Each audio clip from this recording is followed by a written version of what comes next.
There's ROCKSTEADY at King of the Pit TV. Yes, no, bless now. Don't forget to rest now. There's ROCKSTEADY at King of the Pit TV. Symphonies of Sickness is what we're listening to. Track number 3 of 10. Excoriating, Abdominal, Emanation. You know what? One of the things about Gore Grind I've never liked is these titles. Who cares? Who cares? Sometimes it just seems like they put a bunch of words together for the sake of it, you know?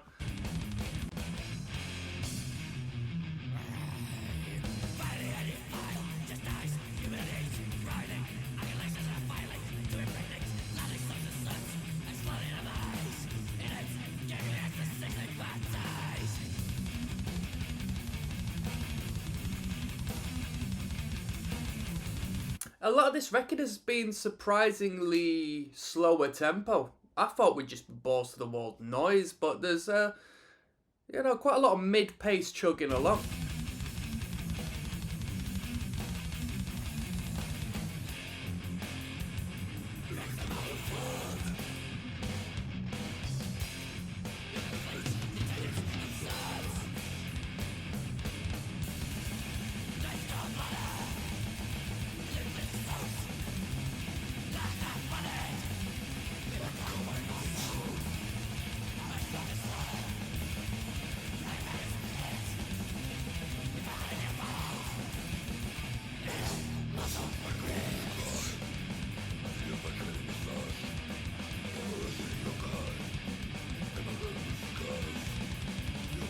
When he goes into the gruff, growling vocals, they removed the reverb. Or perhaps it was an echo they had on there. It's almost like they were going for a black metal thing with the shrieking vocals or like the more grim vocal and sort of dousing it in that reverb effect.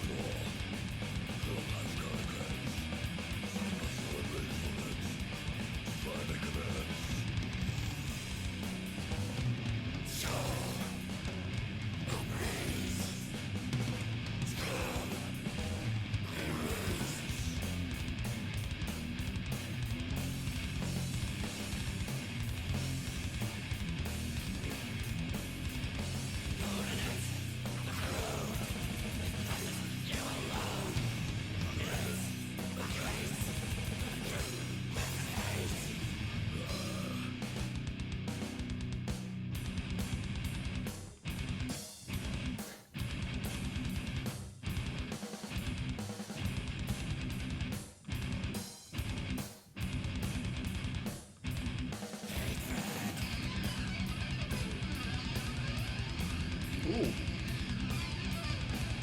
I like the development on that rhythm there.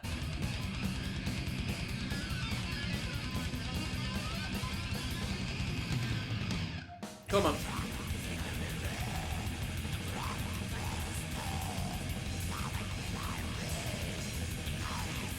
Who better, Carcass or Napalm Death? It seems that this early into the discography of both of them, they've sort of taken the same route, just in different directions.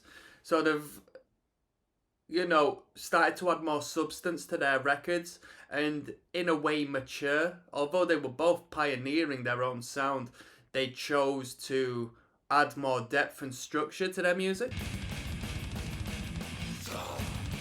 Both in the way of death metal, you know?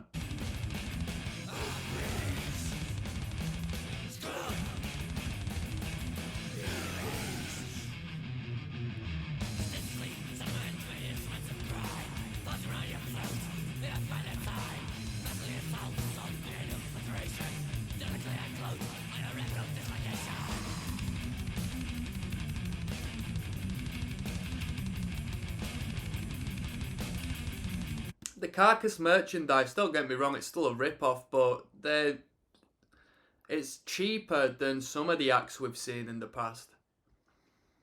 We get a double vinyl for $29.11. It's the additional fees which are just going to absolutely rip you off, to be honest. I don't know what this is. Carcass Torn Arteries box set vinyl, £113. Carcass Despicable CD, £6 2p. Compared to some of these acts where we've been looking at the stores below the videos, Carcass seems to have got a more acceptable rate. Although it's still absolutely ridiculous. I mean, let alone what some of you lot will remember compared to what I remember when I was buying physical records back in the day. Not records, but CDs, you know. And bits and bobs, merchandise, t-shirts and stuff. I look at it now and I think, not only is there a tighter market for physical products, they're only further sort of pushing people to streaming purely as who wants to pay that much for a record? If I was to spend money on records, I'd buy first pressing, old school ones. I'd really chip a couple of quid and get something worth investing and get a piece of history, you know? But that's just me. That's just me. That's just me, and I'm thinking of money down the line, you know what I mean? I don't need physical products. I got my phone.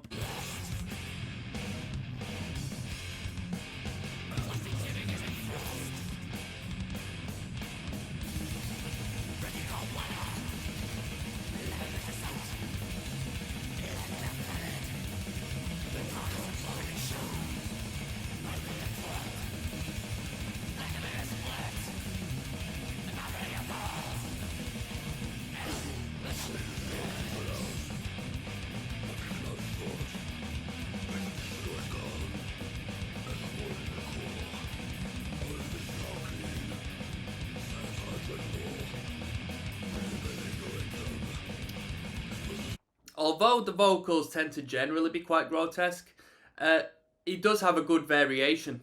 There is a good spectrum of sound. He doesn't stick with one particular vocal for that long. You know, there's a lot of experimentation, which is good.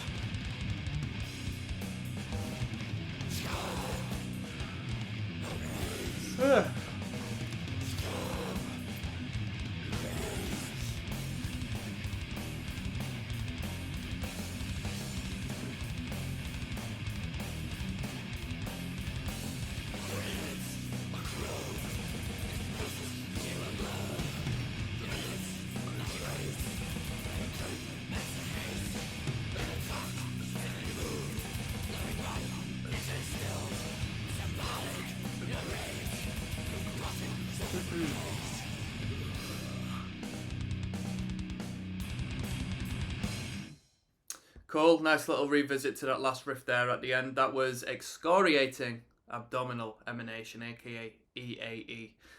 Ruptured in Purulence is coming up next. Given that we've got that alternate artwork again, perhaps the production value is going to be a little lesser on that one. Let me know what you think. Do you actually prefer the crap production? Because, you know, it sort of fits in line with the energy we want to give off. Let's find out. 9 years ago. They were put out 1 year prior to the alternate artworks. Let's keep moving.